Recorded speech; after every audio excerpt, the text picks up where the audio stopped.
الحمد لله رب العالمين والصلاة والسلام على أشرف الأنبياء والمرسلين وعلى آله الطيبين وأصحابه الطاهرين. أما بعد فأعوذ بالله من الشيطان الرجيم. بسم الله الرحمن الرحيم. سبحان ربك رب العزة عما يصفون. آمنت بالله صدق الله العظيم وبلغنا رسوله النبي الكريم رؤوف الرحيم عليه أفضل الصلاة والتسليم. اللهم رب اشرح لي صدري ويسر لي أمري واحلل عقدة من لساني يفقهوا قولي. رسول رحمت، مالک جنت، شفیع امت، سراپا جود و سخاوت، باعث خیر و برکت صلی اللہ علیہ وسلم ارشاد فرماتے ہیں: بے شک قیامت کے دن اس کی دہشتوں اور وحشتوں سے جلد نجات پانے والا وہ شخص ہوگا جس نے دنیا میں مجھ پر کثرت کے ساتھ درود پاک پڑھا ہوگا. سبحان اللہ. اگر ہم چاہتے ہیں کہ معیشت کی سختیوں سے نجات مل جائے، قیامت کے دن کی وحشتوں سے ہمیں امان مل جائے، اس کے لیے انتہائی آسان عمل حضور کی بارگاہ میں درود پاک کی کثرت کرنا ہے. لہٰذا میرے عزیزوں، کوشش کیا کرے، کچھ وقت نکال کر، ہر چیز کے لیے ٹائم دیتے ہیں، موبائل کے لیے کتنا وقت آپ کا صرف ہوتا ہے. کاش اپنے حبیب کی محبت پانے کے لیے، اپنے رسول کریم علیہ السلام کی شفاعت کی خیرات پانے کے لیے کچھ وقت نکال کر حضور کی بارگاہ میں درود و سلام ضرور پڑھا کریں. آج جو نہایت ہی محبت کے ساتھ دل لگا کر گنبد خضرا کا پردور تصور اپنے ذہن و فکر میں بسا کر، آنکھوں کو بند کر کے، سروں کو جھکا کر، نہایت ہی تعظیم و ادب کے ساتھ رحمت کونین صلی اللہ علیہ وسلم کی بارگاہ میں درود و سلام کا نذرانہ پیش کریں. اللہم صل علی سیدنا و شفیعنا و کریمنا و نبینا و مولانا محمد وعلی آلہ و صحبہ و بارک وسلم. حاضرین محترم، پچھلے ہفتہ ہم نے ہفتہ واری اصلاح بیان میں ایمان و کفر کا بیان کیا تھا، اور آج ہم وہ باتیں بتائیں گے کہ وہ کفریہ کلمات جو بعض اوقات مسلمان اپنی زبان سے نکالتے ہیں، اور کفریہ کلمات کہنے کی وجہ سے مسلمان ہوتے ہوئے بھی بندہ کافر ہو جاتا ہے. اس کو پتہ نہیں ہوتا ہے کہ ہم کافر ہو چکے ہیں، اپنے آپ کو مسلمان کہہ رہا ہوتا ہے، نماز بھی پڑھ رہا ہوتا ہے اور مسلمانوں میں شمار بھی ہوتا ہے، حالانکہ علم نہیں ہوتا ہے، نہ معلومات حاصل کرتے ہیں. وہ اسلام سے نکل کر کے کافر ہو چکے ہوتے ہیں. اور پھر اگر شادی شدہ ہیں، نکاح بھی ان کا ختم ہو جاتا ہے، اسی حال میں عورتوں کے ساتھ اپنے رہتے ہیں، جو شدید ترین گناہ ہے. اس لیے پچھلے ہفتہ بھی میں نے آپ کو عرض کیا تھا کہ ایمان و عقائد کے بارے میں ضروری مسائل جو ہیں، ایمان کیا ہے، کفر کیا ہے، کس طریقے سے بندہ مسلمان ہوتے ہوئے کافر ہو جاتا ہے، ان تمام چیزوں کی معلومات حاصل کرنا ہر مسلمان پر فرض عین ہے. جس طرح نماز فرض ہے نا، نماز سے کہیں بڑھ کر یہ چیز فرض ہے کہ بندہ اپنے ایمان اور عقائد کے بارے میں معلومات حاصل کرے، ورنہ یاد رکھنا زندگی تو گزر جائے گی، زندگی کافروں کی گزر رہی ہے، سب کی گزرے گی. اصل مسئلہ جو ہے نا زندگی کا نہیں، اصل مسئلہ مرنے کے بعد کا ہے. اور ہمارا اس بات پر ایمان ہے مرنے کے بعد ہم فنا نہیں ہو جائیں گے. حقیقت بات یہ ہے کہ اس دنیا سے جانے کے بعد ہماری ایک نئی زندگی کا آغاز ہوگا جو اصل زندگی ہے. اصل زندگی ہے، پھر وہ نہ ختم ہونے والی زندگی کا دور شروع ہو جائے گا. ہمیشہ پھر اب زندہ ہی رہنا ہے مرنے کے بعد. پھر اس کے بعد میں جو ہمارے ساتھ معاملات کیے جائیں گے، اگر ہمارا اللہ کی پناہ دین و ایمان سلامت نہ رہا، اللہ تعالیٰ بس اپنی حفظ و امان میں رکھے. بہت سخت معاملہ ہے پیارے.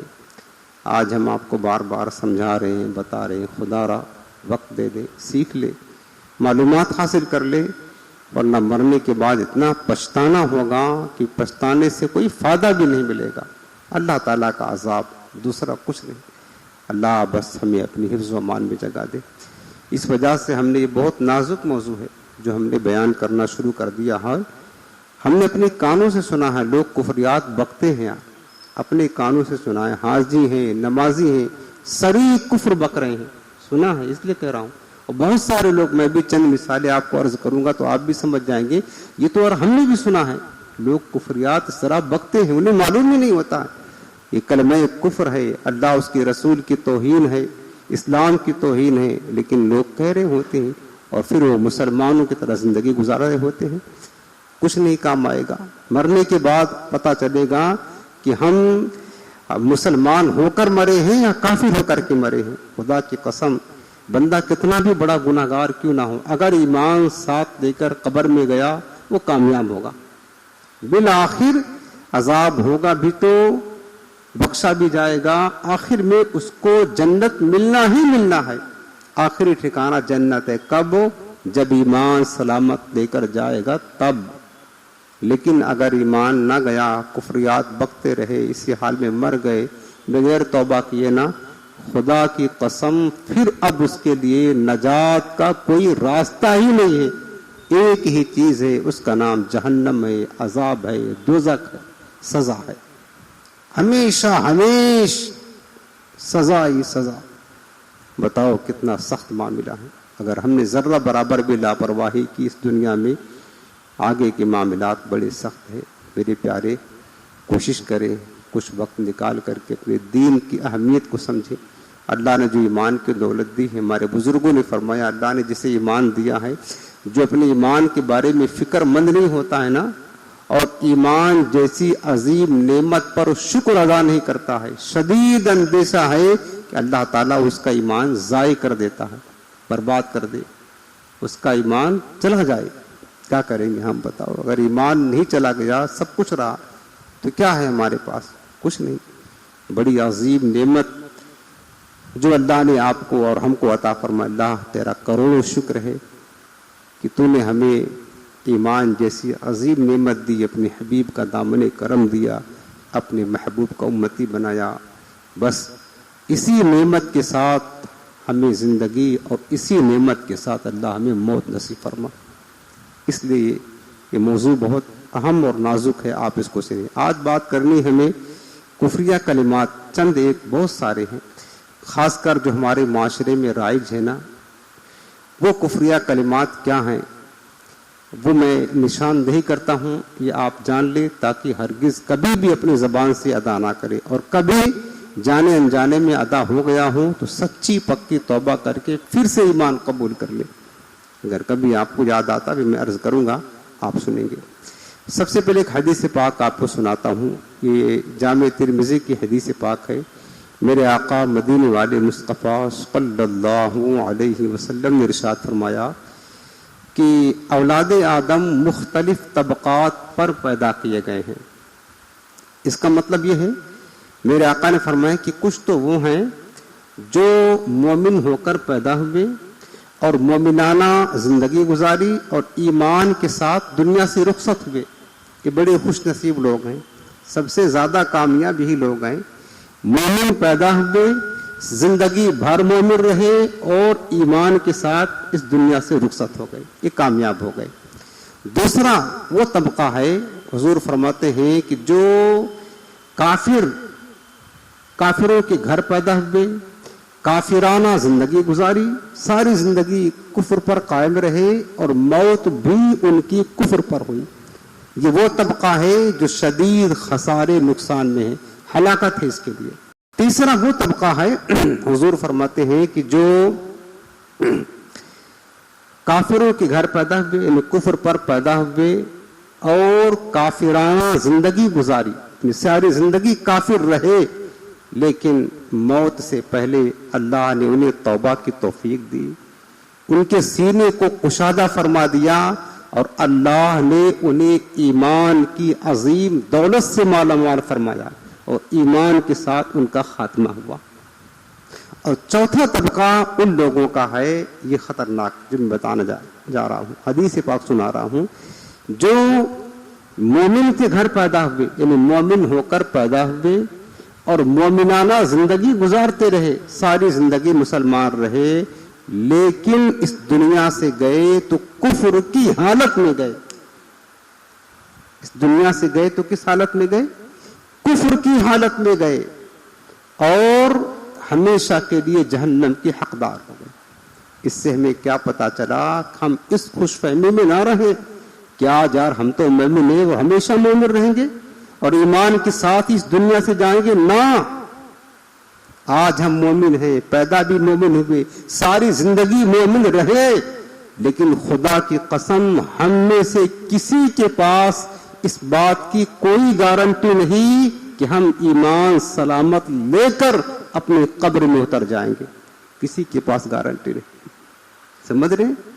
ہمارے صحابہ کرام، بزرگان دین، اولیاء کرام کی سیرت آپ دیکھیں نا، پڑھیں گے آپ، ان کی زندگی میں باوجود کہ اعلیٰ مرتبے پر فائز ہوتے تھے، اللہ کے انتہائی مقبول، محبوب، پسندیدہ بندے ہوتے تھے، لیکن سب سے زیادہ جس چیز سے وہ خوف ہوتا تھا، جس چیز سے وہ ڈرتے تھے، وہ کیا چیز تھا؟ وہ یہ چیز تھا کہ وہ اس بات سے خوف زدہ رہتے تھے کہ کہیں ایسا نہ ہو کہ ہمارا خاتمہ کفر پر ہو جائے، کہیں ایسا نہ ہو کہ ایمان موت کے وقت برباد ہو جائے۔ بغداد والے سرکار کی عظمتوں کو کون نہیں جانتا ہے؟ تاجدار اولیاء، سلطان الاولیاء، شہنشاہ اولیاء، اللہ کے محبوب، اللہ کے مقرب حضور غوث پاک سرکار، جانتے ہیں عید کا دن تھا، ہر کوئی خوشی مناتا ہے، سنت بھی ہے، عید کے دن خوشی منانا سنت بھی ہے، مبارکباد دینا سنت ہے۔ غوث پاک سرکار اپنے گھر بیٹھ کر کے رو رہے تھے عید کے دن، کچھ لوگ ملنے کے لیے گئے تو دیکھا کہ سرکار بغداد رو رہے ہیں، کہا حضور آج تو خوشی کا دن ہے، مبارکباد دینے کا دن ہے۔ آپ نے فرمایا کہ ہاں آج خوشی کا دن ہے، عید کا دن ہے، لیکن غوث پاک فرماتے ہیں کہ میری عید کا دن اس دن ہوگا جس دن میں اپنا ایمان سلامت لے کر قبر میں چلا جاؤں گا۔ آہا، کتنی پیاری بات ہمارے لیے نصیحت ہے۔ وہ غوث پاک جن کے شفاعت سے محشر کے دن کروڑوں لوگ جنت میں جائیں گے، ان کی بات میں عرض کر رہا ہوں، جو تاجدار کائنات کے شہزادے ہیں، امت کے اولیاء ہیں، صرف اولیاء میں سے نہیں، سلطان الاولیاء ہیں، ان کی خشیت کا عالیہ تھا، وہ اس قدر اپنے ایمان کے بارے میں فکر مند رہتے تھے۔ حضرت سفیان ثوری رحمت اللہ تعالی علیہ بہت عظیم درجے کے بزرگ تھے، تابعی تھے، صحابہ کے شاگرد تھے، بڑے عظیم محدث، بہت بڑے ولی تھے، ساری رات روتے رہے۔ حضرت یوسف بن اسباط رحمت اللہ علیہ ملاقات کے لیے صبح گئے، دیکھا کہ حضرت سفیان ثوری ساری رات اشک بہاتے رہے، تو پوچھا سفیان ثوری آپ ساری رات کیوں رو رہے ہیں؟ کیا آپ کو گناہوں کا خوف ہے کہ اللہ گناہوں کی وجہ سے پکڑ فرما لے گا؟